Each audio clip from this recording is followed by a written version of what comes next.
अस्सलाम वालेकुम। मेरा नाम डॉक्टर अब्दुल रईस फातिमा और इस वक्त हम मौजूद हैं एक बर्ड के साथ जो कि फैंसी बर्ड कैटेगरी में आता है। इनके अंदर एक जो प्रॉब्लम आता है बाज़ औक़ात ऐसा होता है कि सर्दियों के अंदर या सर्दियों के बिल्कुल एंड में ट्विस्टिंग ऑफ नेक यानी कि जो गर्दन है उसका मुड़ जाना।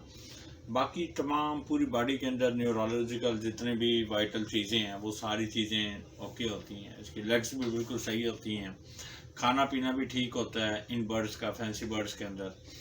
और इस कंडीशन के अंदर सिर्फ और सिर्फ जो इशू आ रहा होता है वो ये आ रहा होता है कि मतलब जब ये अपना दाना खा लेते हैं तो दाना खाने के बाद और पानी अपना नॉर्मल इनटेक करने के बाद अपनी नेक को अपनी पोजीशन पे एस शेप ट्विस्टिंग की बजाय ये राउंड ऑफ द ट्विस्टिंग करते हैं। इसको हम ओ शेप ट्विस्टिंग कहते हैं। ओ शेप ट्विस्टिंग भी कह सकते हैं, ओ शेप नेक बेंडिंग भी कह सकते हैं।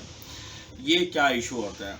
ये इशू उस वक्त सामने आते हैं क्योंकि ये एक्जॉटिक ब्रीड कैटेगरी में आता है और एक्जॉटिक ब्रीड कैटेगरी जितने भी बर्ड्स हैं उनकी डेली की सप्लीमेंट की रिक्वायरमेंट होती है। उस सप्लीमेंट के अंदर विटामिन डी का सोर्स आता है, कैल्शियम का आता है, इस तरह की और भी कुछ ऐसे विटामिन हैं, मिनरल्स हैं जो इसके लिए, इनकी बॉडी के लिए, इनकी ग्रोथ के लिए और इनकी बॉडी को मेंटेन करने के लिए बहुत ज़्यादा वाइटल हैं, इम्पोर्टेंट हैं और बहुत ज़्यादा अहम होते हैं। अब इस कंडीशन में, जिस कंडीशन में आप टेबल पे ये इस बर्ड को देख रहे हैं, ये जो फैंसी बर्ड है इसकी अगर मैं नेक को फोकस करता हूँ और इसकी बीक को चेक करता हूँ तो इसकी बीक के अंदर ग्रिप मौजूद है। बीक के अंदर बर्ड की ग्रिप का मौजूद होना ये इस बात की इंडिकेशन है कि इसका इनटेक बिल्कुल नॉर्मल है।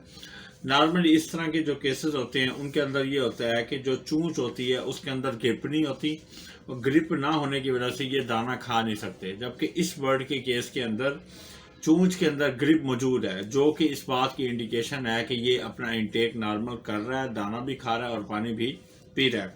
अब इसका इशू क्या है कि जब इसके बीक को यहाँ से पकड़ के बिल्कुल स्ट्रेट किया जाता है तो ये स्ट्रेट हो जाती है, लेकिन जो ही इसको छोड़ा जाता है थोड़ी देर ये स्ट्रेट रहती है, उसके बाद इसकी जो शेप है वो बेंड हो जाती है और इस शेप में चली जाती है। ये एक स्टार्ट होता है न्यूरोलॉजिकल डिसऑर्डर का।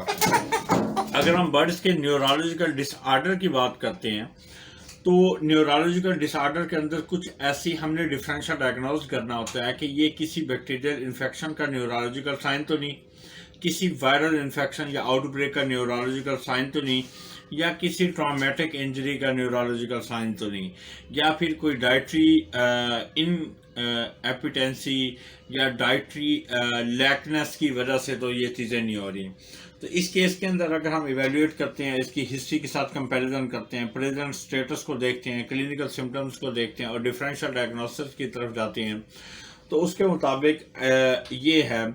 और सीजनल वेरिएशन की अगर हम बात करते हैं, क्योंकि इस वक्त बहुत ज़्यादा विंटर सीजन नहीं है, इस तरह के जो केसेस हैं विंटर में भी आते हैं, इस वक्त जो है सीजन का फैक्टर इसमें बिल्कुल नहीं है, बैक्टीरियल इन्फेक्शन का फैक्टर बिल्कुल नहीं है, वायरल इन्फेक्शन का फैक्टर बिल्कुल मौजूद नहीं है। इसके अंदर इस वक्त जो मेन इशू है वो डाइटरी प्लान का है।